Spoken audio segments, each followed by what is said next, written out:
It's July 23rd and we are repotting tomato seedlings. You can see we've gone from a pallet of 15 to 6.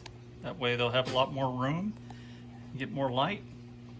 And these are 4-inch pots. I buried these down as far as I can so that we can develop a good root system and take care of some of that legginess that we were having issues with. The cherry tomatoes still need to be processed. We'll get these tomorrow. You can see some of these have a little yellowing on the leaves. That's because of lack of nutrition and their roots are wet. They need to be dried out.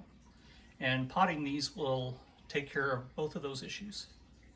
The pepper and the eggplant are developing quite nicely.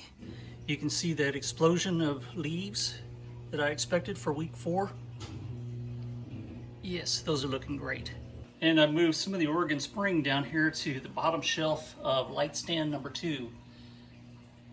You can see I've already been working on this one, and tomorrow we'll take these out and repot all of them and fit them back in here the best we can. Here's something of interest.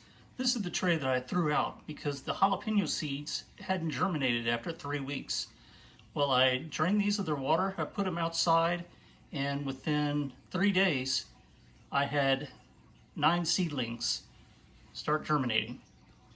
I think all they needed was a little heat. So in the future, I'll just go ahead and put these on a heat pad just to germinate them. And then we'll put them back in here under the lights.